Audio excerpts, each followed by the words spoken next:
sweaty episode of the Dead Red Herring podcast.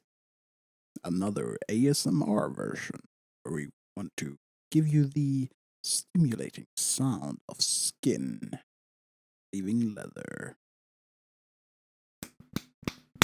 And that too. You asked for it. Yep. And as per usual, I'm your host, Roland. And I'm your other host, Magnus. And the shenanigans will ensue as per usual. Yes. So if you're new, don't be afraid. We'll talk you through this. Quite literally. Take my hand. Grab my Strong hand. extended appendage. And welcome now on this Segway ride without a handle. Weird segue. But speaking of weird appendages. Yes. Batwoman. What? Yeah, Batwoman. We got a lot of things to talk about today, but Weird we'll see where we go with this. Yes. But we'll start out with Batwoman because there was a new trailer. And it comes sort of in the afterwaves of the San Diego Comic-Con. And Shit. you're starting out by the new trailer. A tattoo parlor. Yes. And the tattoo artist in there is trying to come up with ideas for people. A very confused tattoo artist asking women, "What do you want? Do you want a fluffy unicorn or a perhaps bunny rabbit, a kitten?" Or it's like they throw all of the cliche tattoos that are supposed to be for women. And this isn't a critique about the tattoo artist. This is a critique about the makers of this goddamn disgusting trailer, because he's an innocent bystander in this. It's like I'd say this. There is a reason why he comes up with these suggestions, because there's a lot of women going for these fucking tattoos. Yes. But no, of course not. The thing that all of the people coming in to this tattoo parlor want, it's the Batwoman logo. Yes. And it's, for some reason, I wonder if this tattoo artist is in San Francisco. I'm just saying. Yeah, something like some West Side. No. San Francisco. It's its own thing. Yeah, there's a history to it. But anyways, so everybody gets the same fucking tattoo, and then Ruby Rose comes in there and asks, "Oh, it's a busy night," and everybody wants the same. And the smug-looking face, it's like, why are you even there? Goddamn right they want. Yeah. And then the trailer ends with the tattoo artist having the tattoo himself. So I'm like, no. And I'm just sitting here in, what was it, Batman v Superman, when Batman branded the criminals with his logo. Remember that? Yeah. Like, oh fuck, the branded her. It's like a fucking phantom. Yeah. With the rings. Yeah, exactly. The good ring and the bad ring. Smack. Yeah. They get marked with the skull, which they can't remove, and then everybody knows. Good old Phantom. Yeah. But also about Batwoman, they did show the pilot episode at the Comic-Con, and from what I've gathered, it wasn't very well received. Warm reception. It's not even that. It's like, ooh, this is a pile of shit. But all the established sources are more or less just, they're polishing a pile of shit. It's still gonna be shit. Yeah. The fun thing is that I listened to a couple of people reading these articles, and all of them said that, well, the pilot wasn't good, but we have high hopes for the future. It's like, you don't want to admit that this series is going to be crap, because doing that would go quite right against your basic values. And income. What? And your shilling. Yeah. It's funny how shilling and shilling is the same thing, more or less. Yeah. Shilling for a shilling. Anyways, but back to the trailer. Yes. There are from what I know, at least 2 versions out. One is on the CW's YouTube channel, and one is on DC's YouTube channel. Yeah. But both of them have been ratioed way to hell. There were so many downvotes on these trailers. Yeah. That's, yeah, it's fun. I don't think people is really interested. No, not really.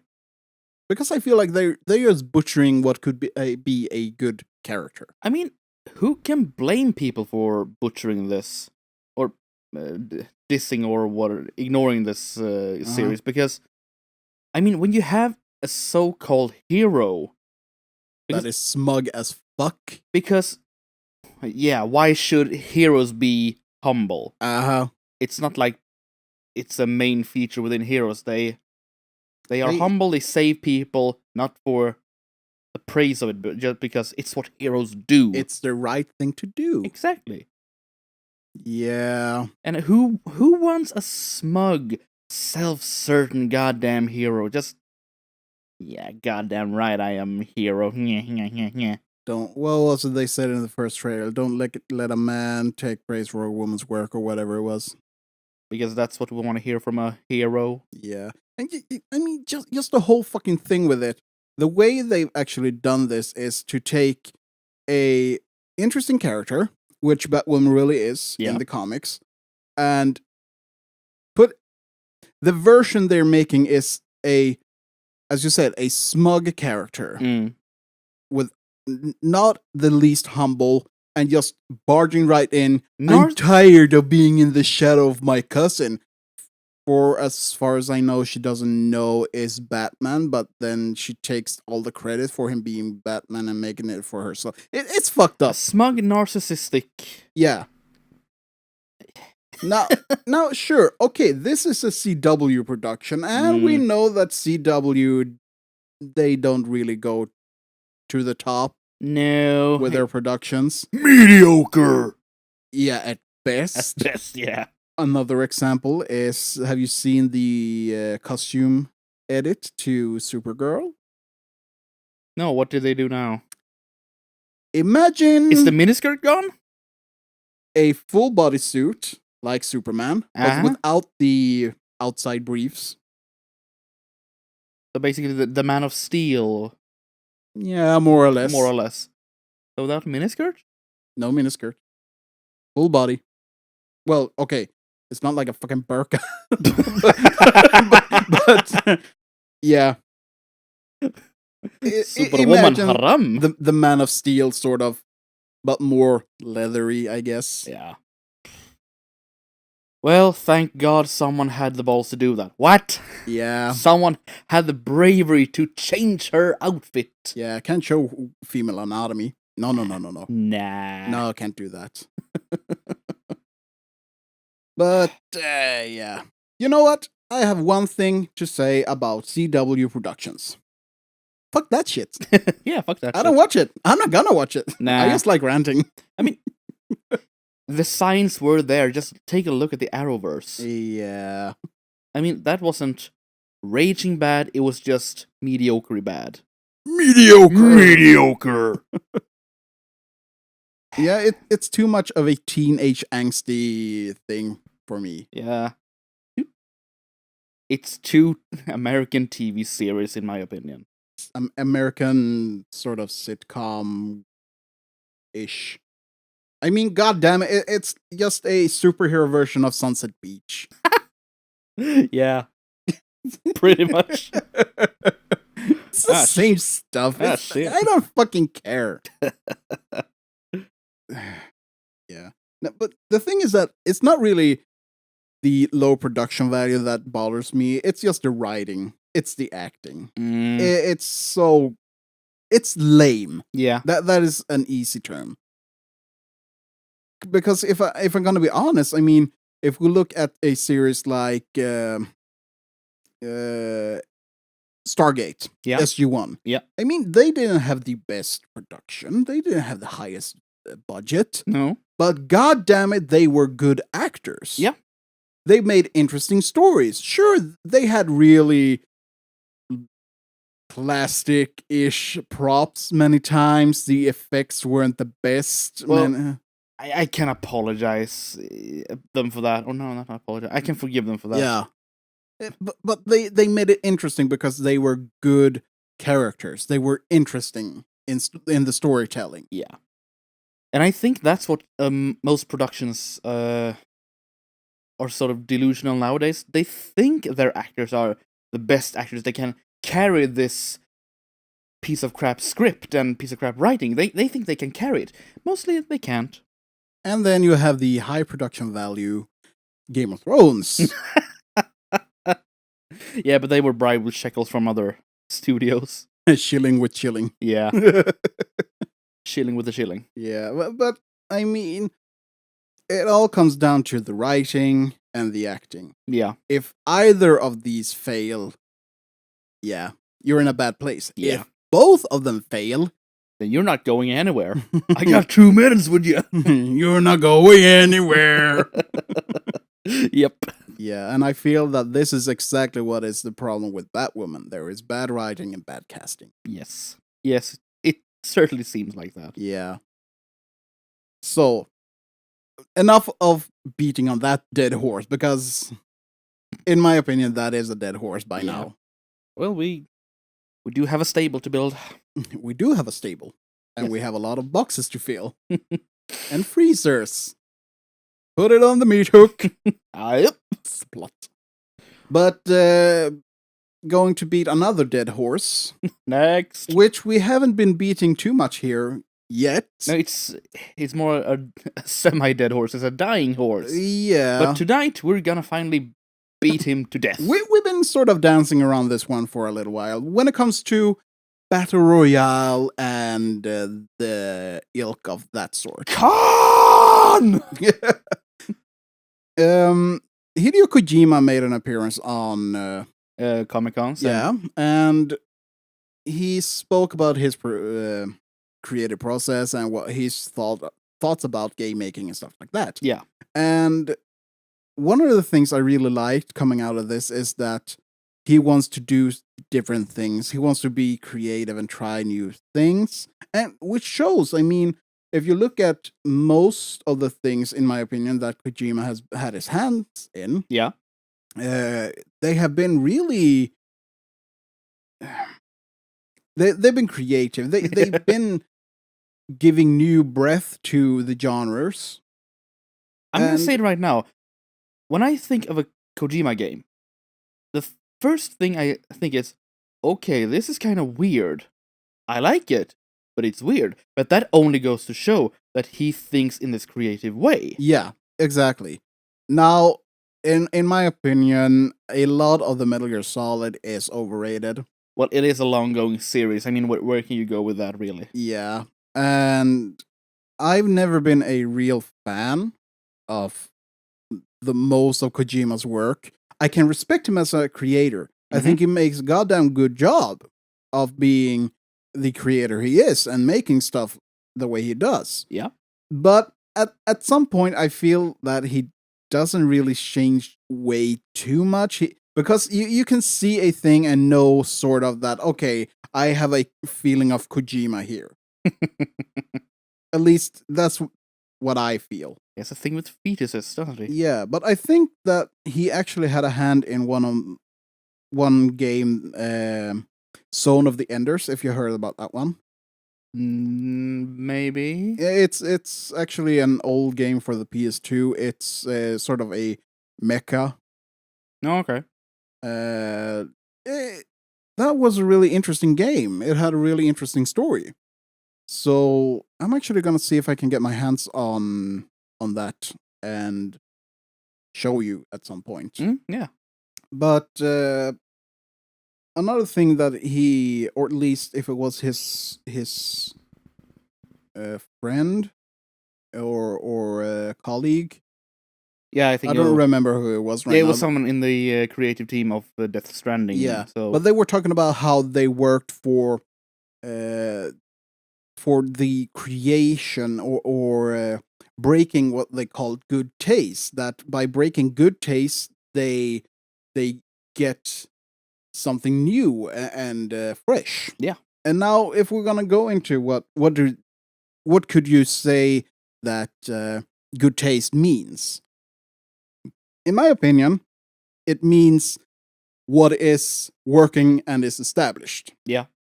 Because they made a point about how more or less everything today comes via algorithms.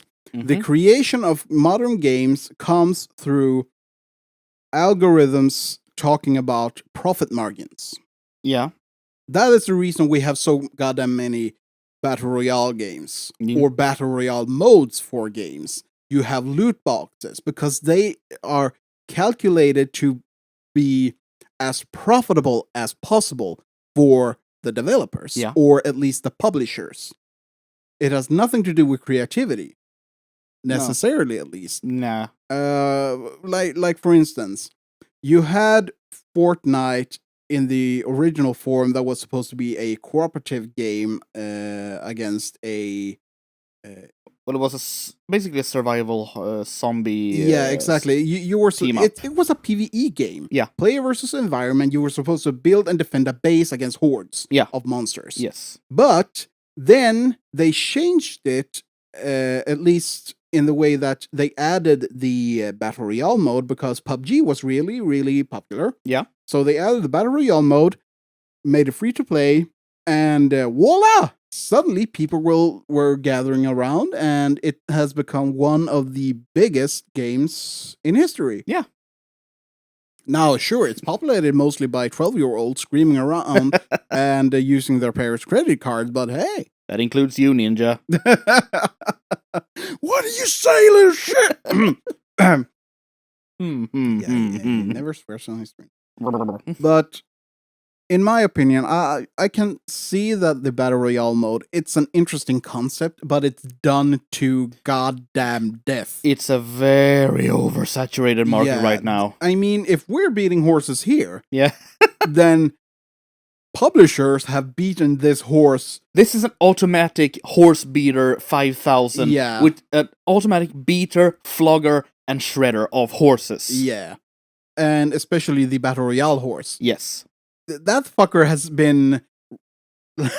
Now imagine a necromancer raising that one to be undead, killed again, and on and on and on it goes. I mean, it never dies. Yeah. I've just been waiting for at least 1 year now for the Battle Royale genre to just go away.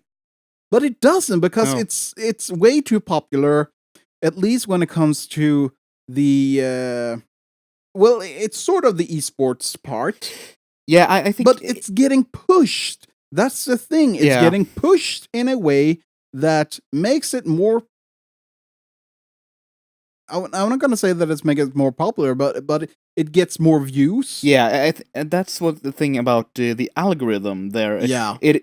Since it shows up on everywhere on YouTube, everyone on Twitch, everywhere on all this live streaming, everyone's playing it, and people just sitting there consuming this thing. Exactly. That's how it gets popular nowadays. Still gets popular, still gets resurrected, still gets beaten. I mean, I can just see how a lot of people have started playing more and more Tarkov. Yeah, that's true. It's more or less the same formula there. Yeah. Even though it's not really a Battle Royale per se, but it's still a Battle Royale game, but with more survival-esque elements. Yeah. But it's still the basic concept of it. Yeah. Now, sure, I'm interested in getting into Hunt Showdown. Yeah. That is also sort of a Battle Royale game, but that's not the main focus. No, exactly. So, as I said, I think the concept is interesting, the whole last man standing and all. But it's used and watered down to get a quick cash grab nowadays. It is a quick cash grab. And just the insane amount of microtransactions that are within most of these games. Yeah. And like, look, for instance, with Battlefield 5. Yeah. They promised a better Battle Royale mode to get more players. Now, Battlefield 5 is a really bad game. Yeah. Sure, it has nice graphics. It's intense while playing, but the balance is fucked. The game is buggy, as far as I've seen. Well, the racehorse is going to how do you say? It's gonna get so far by just looking good. When the racehorse looks good but has a brain damage, well, there you have it. Yeah, it doesn't go well on the track. No, exactly. But I mean, also just the whole thing leading up to its release and stuff like that. Yeah. So that's just a big no. Yeah, exactly. And looking at where all of these games came from, it's interesting to see how it started more or less with Minecraft having this Hunger Game mode. Exactly. People just meme it all around that. Oh, yeah. Minecraft was first. Well, actually, it was. Yeah. In that sense, it was the first game to have that sort of mode, map, whatever. Yeah. And interesting also with Minecraft is that, at least as I see it, you had Minecraft, and then you got spin-offs of Minecraft. Yeah. Like, you got Terraria. Yeah. You got 7 Days to Die. And well, you got the whole survival crafting era of games. Yeah. And then you had games like DayZ, the mod for Arma. Yeah. Which has now become its own thing. Yeah. Well, it was its own thing for a long time, but it was hasn't in really beta for a long time. It hasn't really crawled out of the beta yet. Yeah, well, I think it is out of beta. Really? Yeah, I think so. Yeah, I haven't checked on it. And I mean, we've gotten the whole genre of both the survival horror crafting, just the survival games, the building survival games, and of course you have the battle royale games. Yeah, which PlayerUnknown made a mod from Arma. Exactly. To make PUBG. Yeah. It was a mod first, and then was a and also there have been some other these sorts of the Hunger Games-esque games, but there's a lot of titles that has just come and gone. Yeah. Well, some of them have the capacity or resources to stand out of the crowd. Yeah. Some of them don't. Yeah, but because it was around the time that PUBG really got its way going. Yeah. There were a lot of other titles that more went for the Hunger Game-esque feel. Yeah. But more or less all of them died when Fortnite rose up. Yeah. Fortnite was really the big killer within the genre because it took more or less everything away from the others. Yeah. I don't see a lot of people playing PUBG anymore because more or less everyone is playing Fortnite.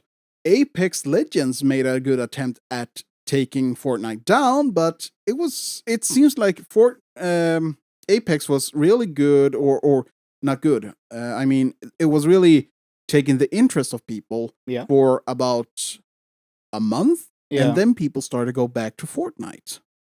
Yeah, well, Fortnite is, since its popularity and increasing in income, it basically had the resource just keep adding new skins, adding new things, just giving new free samples of the narcotics that is this game. Yeah. I think also... Hey, 12-year-old, we have these new skins for... Oh, good, Fortnite! Yeah, and one other thing I think is driving the Battle Royale scene is the adrenaline rush. Yeah.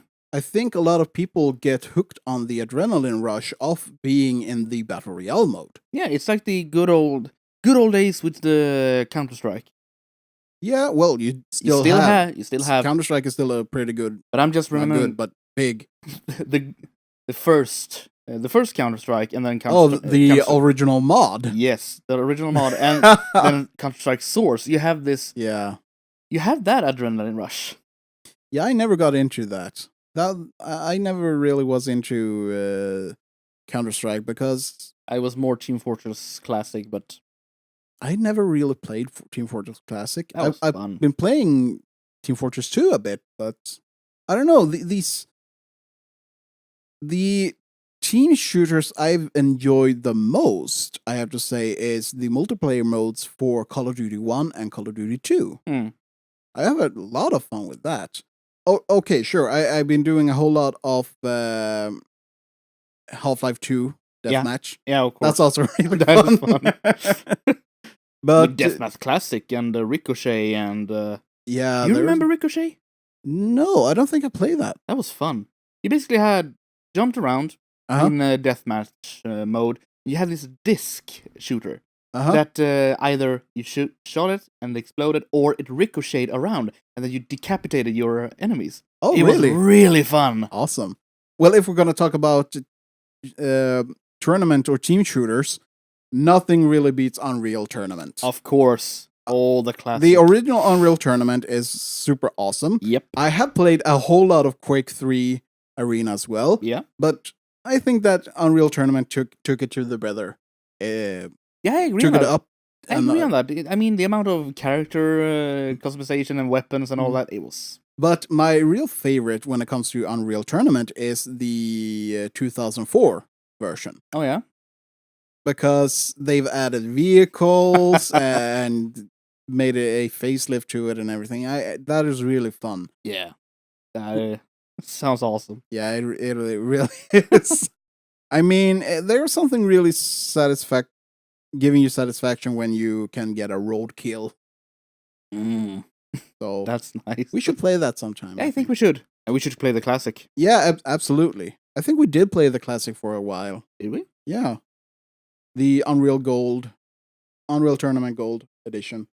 I think I gave it. Oh, yeah, but by ourselves, yeah. Yeah. Oh, yeah, of course. Yeah, of course. Yeah. I'm thinking about, did we stream it? Did we record it? Oh, you mean it like that? Yeah, sure. We should do that too. Yeah. Get the audience. Yeah. Open game night. That could be interesting. That could be interesting. Write that down. Write that down. Ugh. But also in the wake of all these, when publishers just look at algorithms, in what games should be made, there was this claim that there is no market for single player games anymore. Exactly. But I think it's been proven again and again that most people are looking for good single player games. Yeah. Because they want to have the good story, the interesting experience of it. I mean, and sometimes I just want to play by myself. People. Yeah, I think that multiplayer is all fun and well games in moderations. All fun and games until you have to play with others. Exactly. And then you realize what playing with others actually mean. You have to socialize with these cretins. Yep. Fucking But having a good single player game, it's like reading a really good book. Yes. Or watching a really good movie that you can really get into.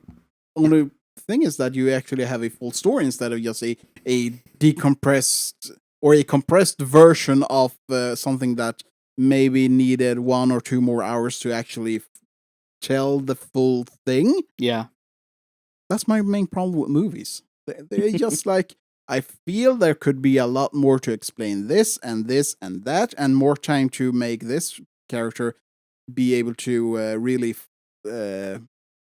I guess that's expand and I guess fully fledged. That is what games triumph when books and movies don't. I mean, books have they have the same possibility of really telling the full story. Of course, but I think in games you have the opportunity to just wander around, take in the world. You can experience the world in a whole different way because you, as you say, you can wander around and look at the environment and really get a full feel for it in another way. Yeah. Now, I'm not saying that games should really just replace all other mediums. No, I'm saying that games in their self is a great medium to just experience things from a different view. Well, they shouldn't replace other mediums in the sense that movies should replace books and vice versa. Mm-hmm. So it just it's another way of telling. Yeah, the story. Telling a story. Yeah, exactly. So that kind of makes me both annoyed and mildly agitated when looking at what most major publishers are doing today. Yeah. They're just looking for the easy cash grab through one way or another in multiplayer. Yeah. Well, they have smelled the shekels in this industry, so they can just, wait, we can make money out of this. They smell the shekel in the sand. Exactly. Damn it, Moses. Moses, why? Someone smell the shekel in the sand. Are we even allowed to make a joke like that? Yeah. We'll do it anyway. I mean, it's a goddamn joke. If people don't understand that, well, good. We shall explain to them later. At a later date. But exactly, I think... So basically we can conclude that Battle Royale games are the product of a cash grab industry in this... cash grab in this day and age industry. Yeah, the greed. Yeah. It is the full embodiment of greed. For capitalism! No, I No. won't go that far, but yeah, exactly, the greed of it all. I think also it's because they know it's an easy cash grab. Yeah. And also it doesn't cost as much as making a full game. Yeah. Sure, there is a lot of resources going into upkeep and so. Yeah. But the profit margin, I think, is still good enough for them to actually do it. Yeah. I guess otherwise they wouldn't be doing it.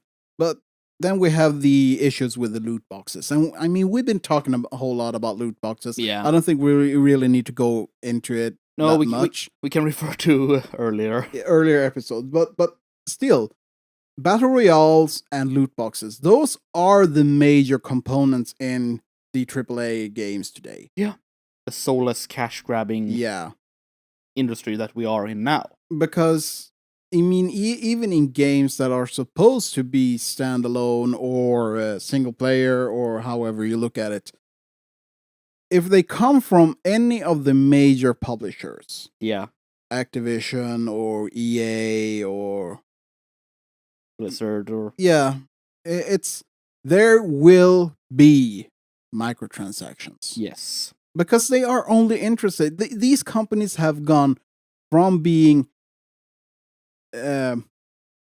producers of game for game's sake to being producers of games for profit's sake. Mm-hmm. They've lost touch with their roots. And that is what really makes me sad. When Hideo Kojima says that, I didn't want to make a Battle Royale games and just be part of the crowd. I just want to make my own creative thing. Mm-hmm. Everyone looks at it and says, holy fuck, that is brilliant. Well, it shouldn't be brilliant. It should be the norm of gaming production. Yeah. So it makes me happy to see that you have companies like CD Projekt Red that do their own thing, that doesn't go on the route of, let's inject some microtransactions here. Exactly. And I fully hope and believe that this is something they will continue to do with Cyberpunk 2070. Yep. 2077? Yep, 2077. Yeah. And just keep on making good games, well-written and well-designed games. Yeah. Because that is what makes them good. That is what makes people coming back. Quantity and quality over quantity. Exactly. And I don't know if I have really much more to say just about this, more than that I really hope that... I'm not saying that I want Battle Royale to die, but I do want it to become this obscure thing that just exists in its own corner of the internet. I just don't want it to be popular anymore. Yeah. That's the grouchy old man in me talking that. But I don't feel that this is it's not worthy to be popular anymore. I just don't think that. I mean, it could be enjoyed. I'm not saying that you shouldn't enjoy it if you like, but I don't think it's not worthy to be this popular anymore. I mean, I think that what is worthy and not worthy of being popular, that is for the Vox Populi. Of course, but I am part of the populi. And your opinion is Noted. duly noted. Duly noted. But it's interesting to see how the trends within the multiplayer side of things has gone, because from the early days there were multiplayer games tended to be you're sitting in a couch and playing together. The couch co-op. Well, couch co-op or couch tournament. Yeah. And with the internet coming along, you had more of the You could sit in different couches. Yeah, sit in different couches or office chairs. Yeah. And you I mean, there's always more or less always been games like EverQuest, the RPG games. They've been the big rulers for a long time. Yep. And just talking about EverQuest, it was the beginning of the MMO. Yeah. Not that we really look at it as an MMO today, because World of Warcraft defined what a massive multiplayer online game was to be. Yeah. And the era of World of Warcraft has... I want to say that it has come and gone. Today, World of Warcraft is this obscure uncle that you know of. It's there. He used to be hip and cool, but now his hip is not as cool. Well, he was too frisky at the party. There was too much drinking, and he turned into this weird thing instead of the cool uncle you remember. He just started ranting after a few drinks. Yeah. You didn't want to trigger him anymore. Exactly. And it went from being the popular thing to leave the title to Minecraft. Yeah. That had a real upswing a couple of years ago. And I mean, if anyone made a YouTube video, it was about Minecraft. Yeah. For a long time, that was the big thing. And then there were the different game modes within it. And then you had the upswing of the survival mode games. Yeah. And then you had what we have now. Yeah. So the trends have, I mean, everything comes and goes. It's all cyclical. Yeah. So I'm just wondering, what will the next cycle be?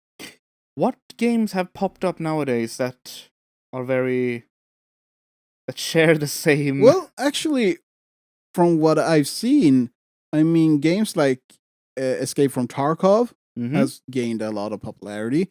Now there is Scum, which is another form of the survival game type that is on the rise. You have these Rust copies.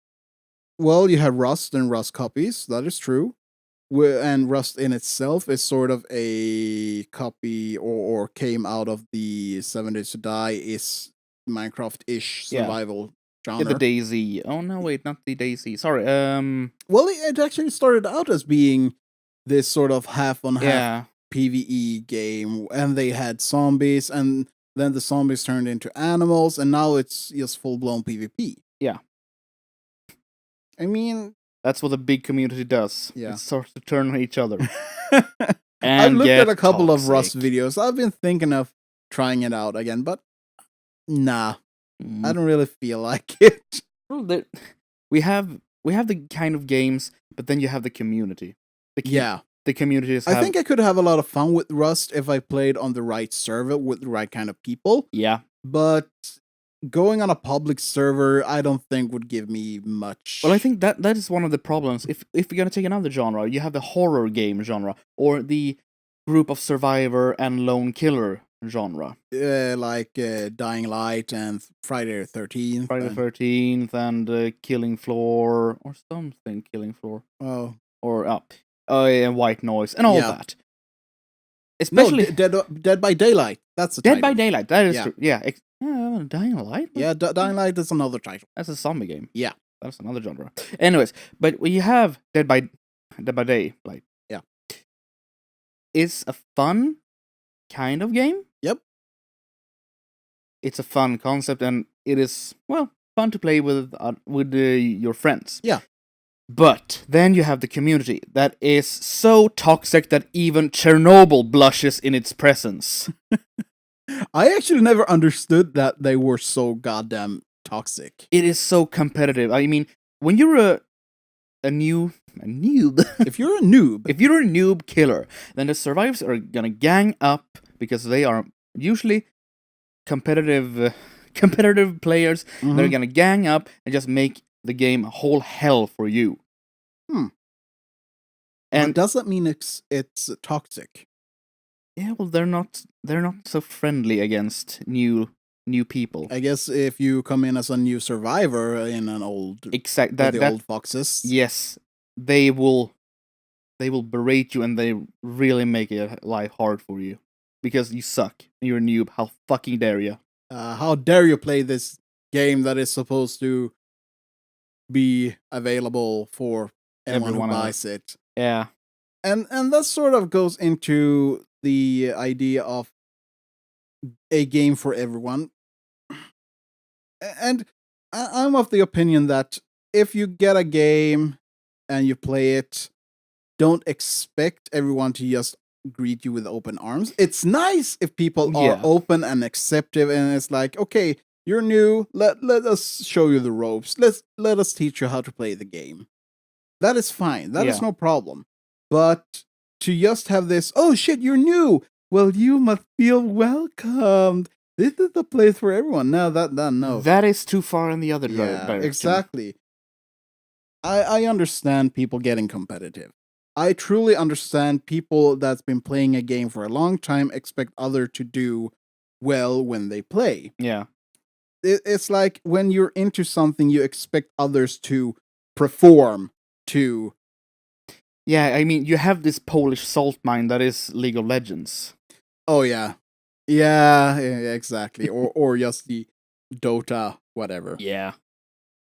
I never got into Dota when it came out. I was still playing Warcraft 3. I had a lot of fun playing tower defense games. Those are really fun. Yeah. Sure, there were a lot of these a-holes in that community as well, because they were like, oh, don't you know what towers to build and upgrade? Blah, blah, blah, blah, blah, blah, blah.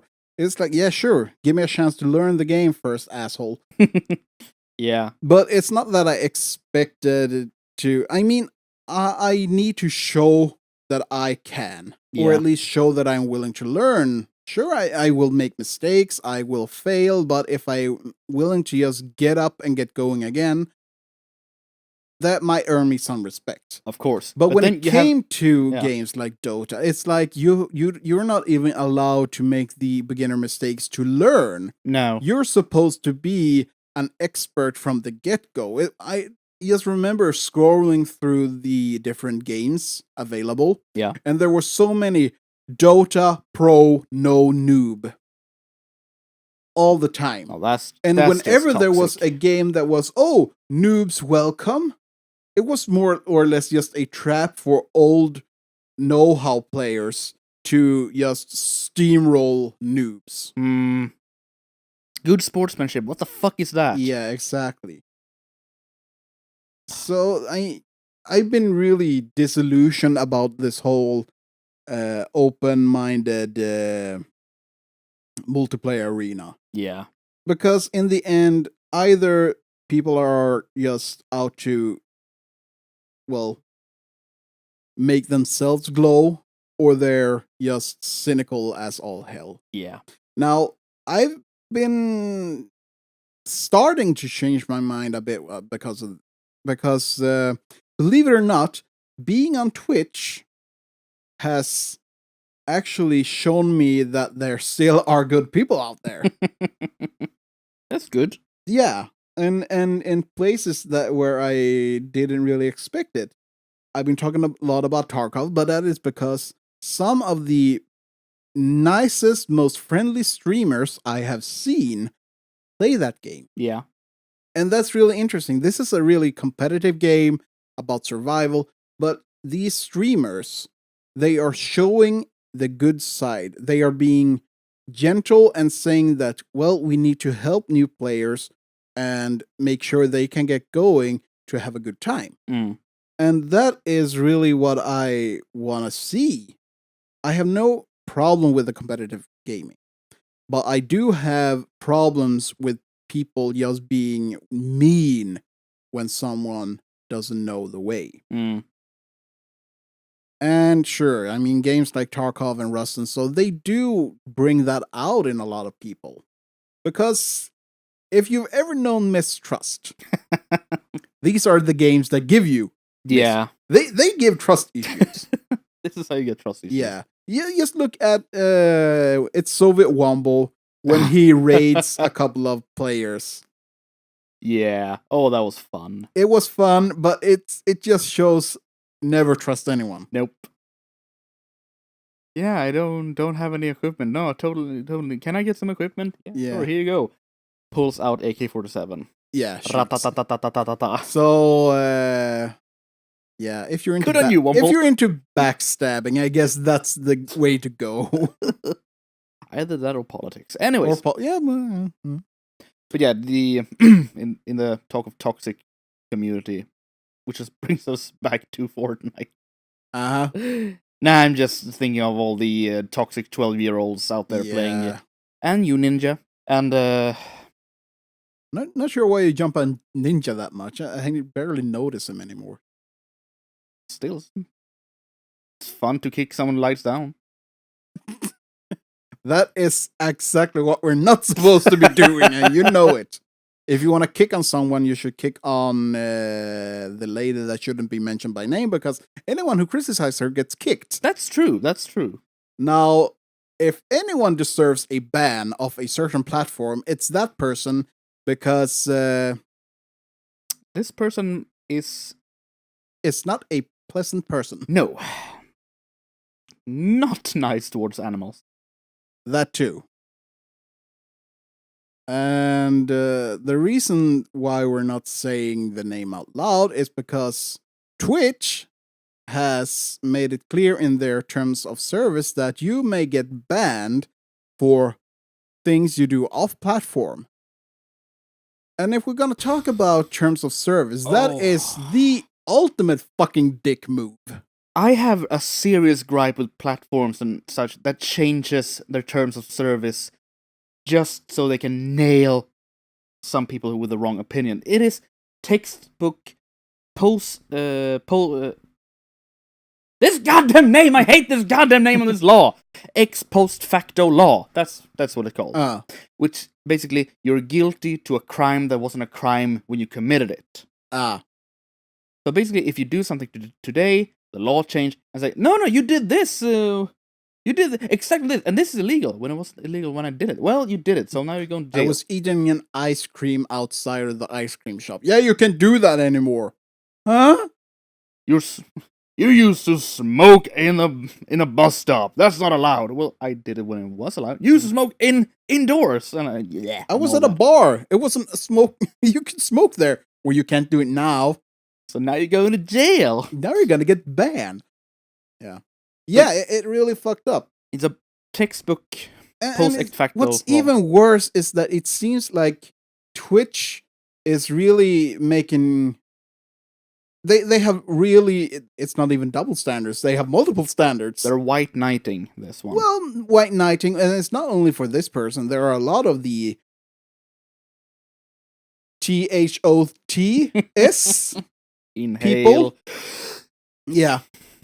Because a lot of these people, to be honest, I don't really care what they do. They use the system to their own advantage, and of course, I mean they're free to do so. Exactly. But when it comes to having the double standards, that one person may get banned because he dropped his fish, he was so eagerly showing. He was. Did you see that? I think I've heard of it, but anyways, I don't know what streamer it was, but he has fish, and he was showing off one of his catfish, and the fish wiggled. They're slippery. It went onto the desk, but he was quick to pick it up and make sure that everything was okay. He got banned for animal cruelty. Yeah.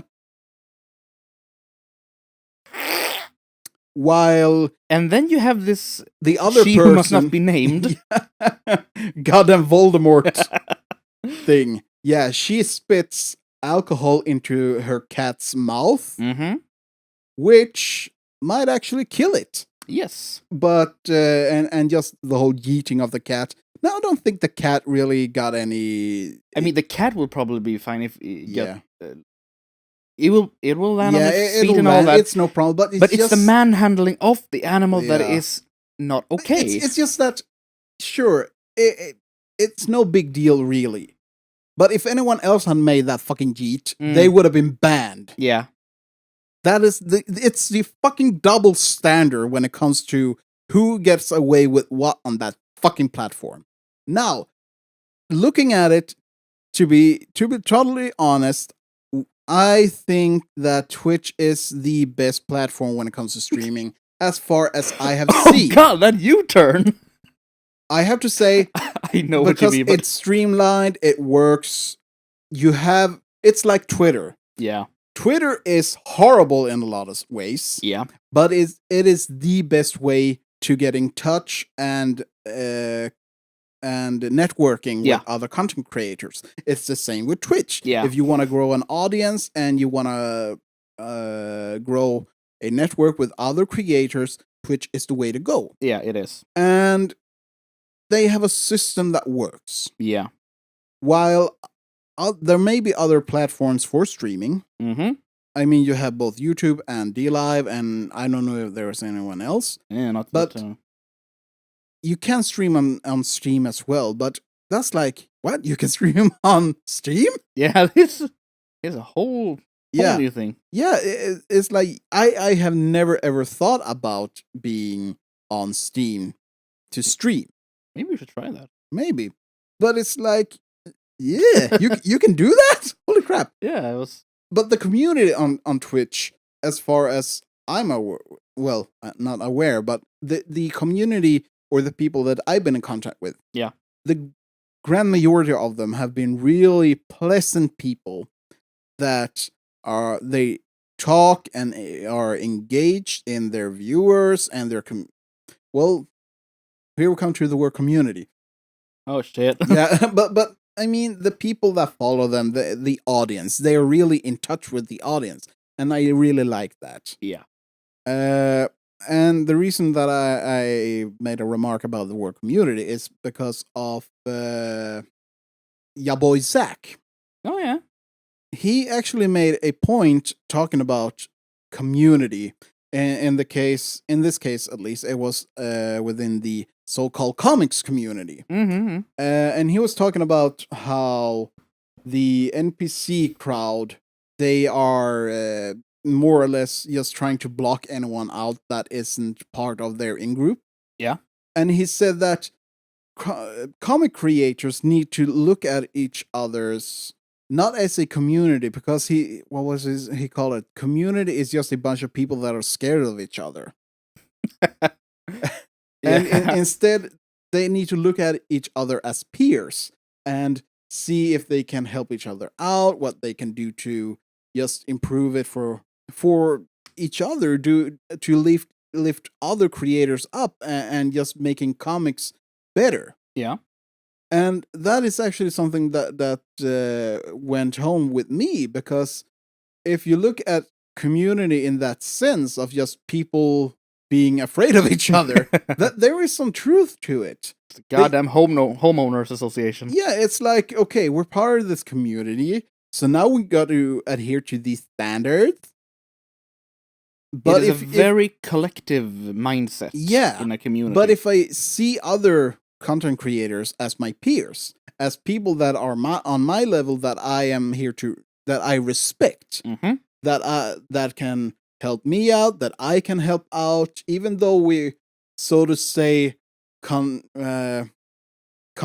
for the same audience, which I don't think is really true, because I mean, people will have different tastes. There will always be people with an interest that is more for your niche than others, and I mean, the same person can watch more than one streamer read more than one comic, read more than one book, etc., etc. Yeah. It's not like you have one person that goes into one thing and then stays there. Nah. They might be there for a while, but then they will jump around to other stuff. Of course. So if you, as a content creator, can actually help someone else, networking, see each other as peers, as equals, more or less. Yeah. What can you do to help them? What can they do to help you out? What can you build together and make each other stronger by doing your own thing? That is what I think is really important. Yeah. And that goes actually for audience as well. What can the audience do to help their favorite creators? Not only one, if that is the case. If they have multiple people they watch, multiple people they like, whether it be on YouTube, on Twitch, writing books, making movies, it's like, what can they do to make sure that their entertainment stays top notch? Yeah. These are the kind of questions I lie and think about at night instead of sleeping. Maybe start sleeping though. No, I don't need sleep. Sleep is for the weak. but just this thing that what can we do to help each other out as peers instead of being a community? How can we regulate each other as a community? Yeah. Yeah. Exactly. Because I get enough of that shit just being in this goddamn country. Yeah. That's true. Oh god. Yeah. That's it. I'm starting my own state. You got your state, I got my state. How can we help each other out? Exactly. A lot of our import comes from different countries, other countries. Yes. You're not wrong. You're not wrong, George. Yes, W. Not wrong, George. Not wrong. I don't know where I want to go with this. More than I guess what I wanted to say is don't be a dick. It all boils down to that. It's not only what you can get, it's also what you can give. Exactly. Don't be afraid to be nice. Don't. You don't have to like everyone. You don't have to agree with everyone. But don't be a dick. Exactly. So yeah, I think that's. I'm not gonna say it sums it all up, but I think that's all we can. Yeah, before I go on another rant, I guess. We've been going on a while. Oh shit! Here we go again. But on that note of what we can do, what can you do, fellow listeners? Yeah, well, you can share this video with others. If you want to help us out. Yes. If you want to help us out, share this video, get in touch with us. Or share this podcast if that's... Exactly. If it's a video on YouTube, share that. If it's the podcast you're listening to, just a pure podcast episode, share it around, show it to your friends. Mass email this shit to everyone. Well, that's maybe taking a bit too far. No! But you could always tell us what you think about it. Yes, We're always looking for input. I mean... There are comments function on YouTube and all the other platforms. There is literally no excuse for this. But my fingers hurt. 9! 9 comments. But yeah, you can always get in touch with us on Twitter. Yep. The main handle is @DRH Podcast. Yep. You can always send a mail to us. It's we're reached at dead.red.herring@gmail.com. As we already said, you can leave a comment on YouTube, like and share and subscribe. Well, and all that. It may sound cliche, but actually do that. Yeah. And of course, you can see us on Twitch. Yeah. Trying to get some sort of regular schedule and everything like that. But yeah, we're there from at least time to time. Well, when we are there, we're going to have a lot of fun. Gonna have a lot of fun. You're invited. And wherever you're listening to the podcast episode, whether it be Red Circle or Spotify, iTunes, Twitch? What? No, not Twitch. Stitcher. Yeah. Or wherever it is. We hope you enjoy. Yeah. Our weird and mad banter. The weird and insane world that is the Dead Red Herring Podcast. Exactly. And there you have it. And there you have it. Excuse me. But with that said, thank you so much for listening. Hope you have a good time, and we'll talk to you again later on. Hi. Bye. Bye-bye.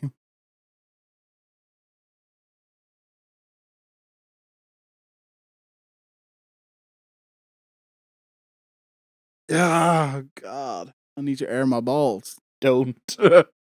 Wait, don't! Jesus!